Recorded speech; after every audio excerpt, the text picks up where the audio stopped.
Bismillah ar-Rahman ar-Rahim. Assalamu alaikum. On est maintenant en train d'expliquer la logique de l'heuristique PBB. Avant de discuter ça, est-ce qu'on pourrait discuter la formule de Wilson? Si on se rappelle un petit peu de la formule de Wilson, c'est quoi? C'est Q étoile, racine de 2AD sur 2 AD sur H. C'est H. ça? Et si vous vous rappelez de la logique avec laquelle on a construit cette quantité économique, qu'est-ce qu'on a fait?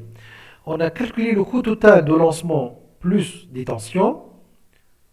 Et on a essayé de dériver par rapport à la quantité de manière à ce que ce coût-là soit le plus faible possible. C'est ça? Et donc, un résultat associé à ce choix-là, si vous vous rappelez, on avait les coûts total ici, et on avait deux structures de coûts, un coût de lancement et un coût de détention. Et on a dit que le coût total, avec la formule de Wilson, c'est tout simplement la somme des deux coûts. Ça va faire une figure. Et puis c'est une asymptote ici.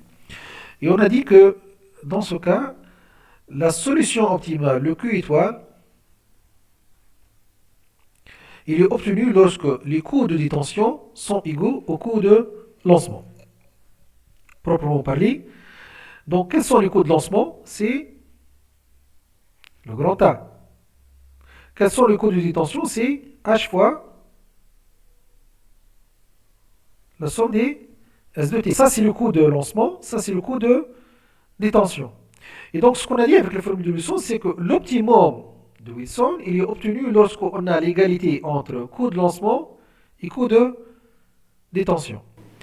Donc, on va se baser sur cette idée-là. On s'est dit, écoutez, puisque Wilson dit, puisque la formule de quantité économique, la formule de Wilson dit que l'optimum il est obtenu lorsqu'on a un coût de lancement, je m'excuse par ça, lorsqu'on a un coût de lancement qui est équivalent au coût de détention, on va faire la même chose. Donc, on va essayer de trouver le regroupement de périodes de manière à ce que le coût de lancement soit le plus proche possible du coût de détention. Donc, on sait d'abord que on ne va pas avoir l'égalité puisqu'on est dans un cas discret, puisqu'on est dans un cas de période. Mais au lieu de chercher l'égalité absolue, coût de lancement égal à coût de détention, on va chercher la configuration qui se rapproche le plus possible de cette égalité-là. Donc, on est toujours dans le cas de périodes multiples. Donc là, vous avez plusieurs périodes, comme notre exemple tout à l'heure. Donc, vous avez là plusieurs périodes. Ça, c'est la période 1 jusqu'à la période M. Ça, c'est la période M plus 1. Donc, on est toujours sur la première période. On va faire un lancement de cette période-là pour couvrir les besoins des M périodes. Ça, c'est bon. Ça ne change pas. OK. Qu'est-ce qu'on a payé comme coût total sur cette période-là? Lancement plus coût de détention. OK. OK. Et donc, ça, c'est le coût total correspondant à cette décision-là. C'est ça? OK. Ça, Oui, c'est le coût de monsieur. lancement. Ça, c'est le coût de détention. Donc, qu'est-ce qu'on cherche à voir? On aimerait voir le regroupement. Et que maintenant, on va chercher le regroupement de périodes tel que le coût de lancement, grand A, soit le plus proche possible du coût de détention, qui est quoi? H fois D2 D2 plus plus D3. 2 D3, c'est ça? Plus jusqu'à cette histoire-là. OK. Dans cette expression-là, qu'est-ce qui est fixe, qu'est-ce qui est variable? Ben, ce qui est fixe, c'est le grand A, le H. Ce qui est variable, maintenant, c'est cette somme-là, c'est la somme des stocks. Donc, si vous considérez la première période uniquement, ça va faire un 0. Si vous considérez la première et deuxième période, ça va faire un D2. Ensuite, ça va faire un D2 plus 2 D3, etc. Donc, la partie variable, c'est ça. Donc, si je veux comparer maintenant, voir l'équilibre, au lieu d'écrire cette expression comme ça, je vais l'écrire autrement. Je vais dire, écoutez, je vais chercher le regroupement tel que A sur H soit le plus proche possible de quoi? D2 plus 2 D3 plus jusqu'à M-1 DM. Et ça correspond à quoi cette somme? D2 plus D3 jusqu'à DM, ça correspond exactement à quoi? Ça correspond En stock. à la somme des stocks, c'est ça? On va noter ça par ppm. Donc pour nous, ppm dans cette heuristique, c'est tout simplement la somme des stocks. Et ce qu'on va faire maintenant, ça c'est quelque chose de constant. A sur H, c'est indépendant du regroupement qu'on va faire. Donc on va calculer A fois H. Et ensuite, on va comparer à chaque fois En fonction du regroupement qu'on va faire, on va comparer le ppm, la somme des stocks, et on arrête dès que la somme de ces stocks-là soit la plus proche possible de A sur H. On va essayer maintenant de présenter les détails de l'heuristique part-period balancing. Donc là, on commence par... donc l'idée de l'heuristique consiste à chercher à équilibrer les coûts de lancement, qui est le grand A dans ce cas, avec les coûts de détention, qui est le H fois D2 plus 2D3 jusqu'à DM-1. C'est ce qu'on a expliqué tout à l'heure. Alors, on va chercher le lancement qui couvre les M périodes, de manière à ce que le ppm, donc c'est la somme des stocks tout simplement, soit la plus proche possible de A sur H. Donc c'est clair pourquoi A sur H, hein, on a compris. Hein.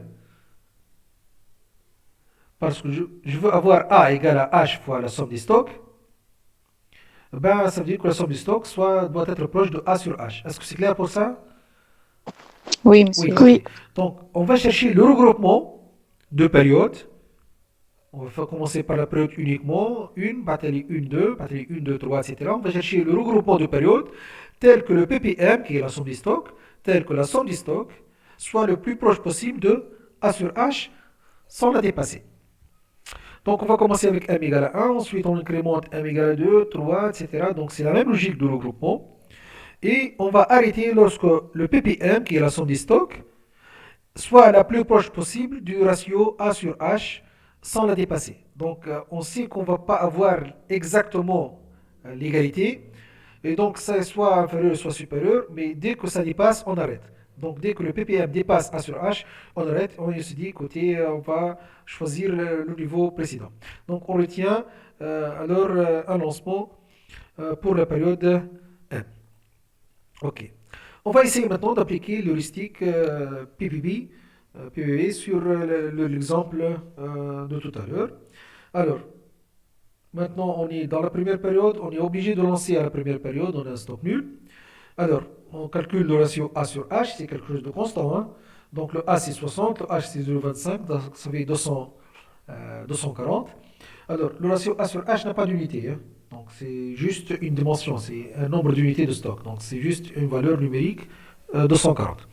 Maintenant, je vais commencer avec m égale à 1. Donc ça veut dire que dans ce cas, je vais considérer un lancement qui va juste couvrir la première période. Donc la première période qui est de 20. Quel sera le stock dans ce cas? 0. 0. Et donc le pp1 c'est un 0.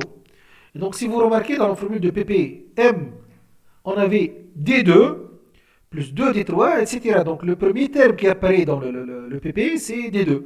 Donc si vous êtes à la première période, c'est un stock nul.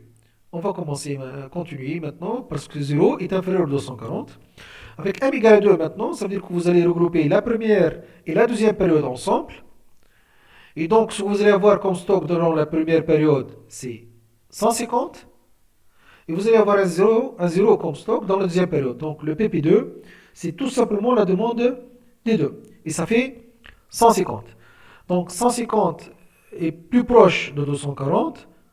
Donc je vais continuer. Donc l'objectif ici, c'est que pp soit le plus proche possible de A sur H, qui est de 240 dans ce cas. C'est ça? Ok. Donc avec m égale à 3 maintenant, ça veut dire que vous allez regrouper les périodes 1, 2 et 3. Donc 1, 2 et 3, ça vous fait un stock de combien? Ça vous fait un stock de D2 plus 2 D3. Et donc ça fait un stock total. Un total de stock de 350 unités. Donc le 350 là, est-ce qu'il est plus proche de 240, oui ou non? Ben non, parce qu'on Non, a dépassé les supérieur. 240. Donc l'objectif, c'est que le PP qu'on cherche doit être le plus proche possible de 240 sans le dépasser. Donc là, visiblement, avec PP3, on a dépassé les 240. Donc on va arrêter, on va se dire, écoutez, on va opter plutôt pour m égale à 2. Qu'est-ce que ça veut dire m égale à 2? Donc ça va juste regrouper les deux premières périodes. Donc Q1 pour nous, ça sera tout simplement D1 plus D2 qui est de 170. Très bien. Donc le prochain placement sera planifié pour la période 3 puisque le 170 va nous donner un stock nul à la deuxième période. Donc maintenant, on va programmer un lancement à la troisième période. Donc A sur H c'est toujours le même, c'est 240. Alors, M égale à 1 maintenant, donc PP égale à 0. Pourquoi égale à 0? C'est la somme des stocks pour un lancement qui couvre juste la première période, donc c'est un stock nul. On va continuer. M égale à 2, donc maintenant PP2 égale à DP2 égale à D4, qui est 15. Donc je vais continuer, visiblement je suis encore loin de 240. Donc avec M égale à 3, ça veut dire qu'on va regrouper les périodes 3, 4 et 5 ensemble. Eh ben, la somme des stocks, ça sera tout simplement D4, plus 2 fois D5. D4 plus 2 fois D5, ça fait 155. Donc, je préfère M égale à 3 par rapport à M égale à 2 parce que c'est plus proche de 240. C'est ça? Donc, PP2 égale Oui. à 15, PP3 égale à 155. Je suis maintenant plus proche de 240 sans le dépasser. Maintenant, avec M égale à 4, on va faire PP4 égale à D4 plus 2 fois D5 plus 3 fois D6. Donc, ça nous fait là 185. Très bien. Donc, est-ce qu'on a dépassé les 240? Non. Donc, on va essayer Non. de dire, côté. On a terminé toutes les périodes, on a couvert toutes les périodes. Et donc, on va faire quoi? On va opter maintenant pour m égale à 4. Ça veut dire qu'on va lancer à la troisième période une quantité qui sera suffisante pour couvrir les besoins des 3, 4, 5 et 6e période. Donc, ce sera la 295. Donc, dans ce cas, la solution donnée par PBV donc, comprend deux lancements. Un lancement à la première période et un lancement à la troisième période. Et donc là, vous avez les quantités à lancer. Donc c'est 170 pour la première, qui est la somme tout simplement de 150 plus 20. Et vous allez avoir 195 pour la troisième, qui est la somme de 100 plus 5 plus 15 plus 70 plus 10. Donc ça c'est, si vous voulez, la deuxième quantité pour la troisième période. Donc Q1 égale à 170, Q3 égale à 195. Et là, le coût de cette solution maintenant, c'est H fois la somme des S. C'est ça? C'est 83,75. Et puis le coût de lancement, c'est 2 fois A, qui est de 120 dinars, avec un coût total de 203,75 dinars. Si on essaie de comparer maintenant les différentes solutions qu'on a essayé de discuter dès le début de la séance, on avait proposé un lancement unique, un seul lancement qui couvre toutes les périodes. On avait essayé la méthode lot pour lot, qui consiste tout simplement à lancer à chaque fois exactement la demande de la période. On a essayé la quantité économique avec Wilson. On lance à chaque fois 171. Et donc le stock ne suffit pas, on lance à nouveau le 171. Silvermill, qui considère la minimisation du coût par période. Listion cost, lui aussi, qui considère la minimisation du coût par unité. Et le PBB, qui considère le balancement, l'équilibrage entre coût de lancement et coût de détention. C'est ça? Donc vous avez les différentes solutions qu'on a discutées jusqu'à maintenant. Et comme vous pouvez voir, en fait, pour cet exemple-là, la meilleure solution, c'est la solution PBB. Donc c'est la dernière solution qu'on a essayée avec 203,75. Donc jusqu'à maintenant, c'est la meilleure solution qu'on a eue. Donc ce qu'on peut constater dès maintenant, c'est que la quantité économique, c'est-à-dire la formule de Wilson, n'est pas optimale. Pourquoi? Parce que la demande n'est pas stable, donc on ne va pas s'attendre à ce que ce soit optimal. Pour revenir un petit peu à la question de mademoiselle tout à l'heure, oui, on n'a pas, non, en fait, on n'a pas de moyen de dire à l'avance quelle sera la meilleure méthode. Donc tout ce qu'on peut faire, c'est essayer le tout et prendre la meilleure solution qui se présente à nous. Tout à l'heure, on va passer, pas tout à l'heure, mais une autre séance, on va passer à la méthode exacte. Et là, on discutera la méthode exacte. Donc, si je reviens maintenant à Silvermill, liste périodique. Donc, je rappelle, c'est quoi là? On cherche dans cette heuristique à déterminer le regroupement de manière à avoir le coût moyen par période le plus faible possible. C'est ça? Ok. Alors, si je rappelle un petit peu, on a fait ça, donc on a obtenu finalement le premier regroupement, c'est Q1 égale à 170, et qui correspond à la somme des demandes de la première et la deuxième période ensemble. Très bien. Pourquoi est-ce qu'on a été ici? C'est parce que finalement, lorsqu'on a essayé M égale à 3, lorsqu'on a essayé de regrouper les trois premières périodes, on a trouvé un coût par période qui est supérieur au coût par période lorsqu'on avait M égale à 2. Alors, cette heuristique rentre dans le cadre de ce qu'on peut appeler des heuristiques greedy algorithms. C'est-à-dire c'est une heuristique qui cherche la meilleure solution localement. Alors, ça veut dire quoi ça? Dans ce cas-là, lorsqu'on a appliqué l'exemple en question, on a trouvé qu'avec m égale à 3, on avait un coût par période de 89, de 49, je m'excuse, qui est supérieur au coût par période de m égale à 2. C'est ça? Oui. Oui.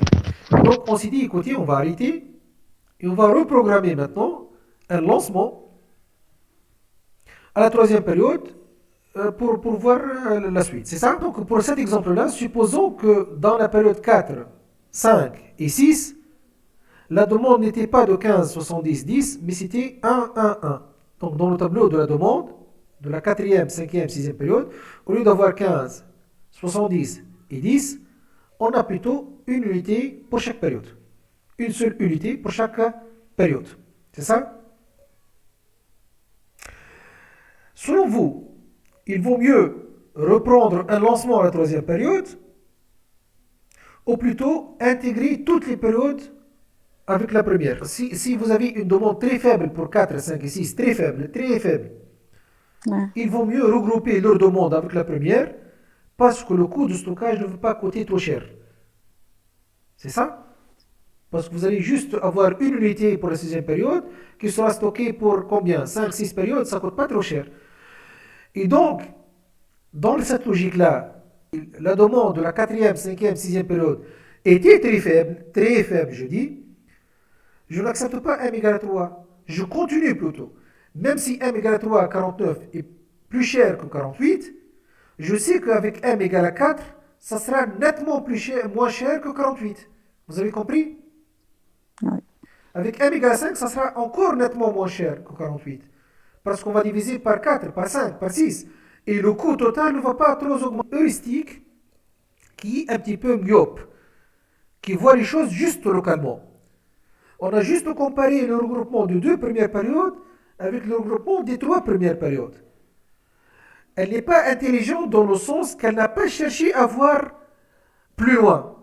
Peut-être que même si le regroupement m égale à 3 coûte plus cher que m égale à 2, peut-être qu'avec m égale à 4 ou 5, ça coûtera encore moins cher. Mais l'heuristique ne fait pas ça.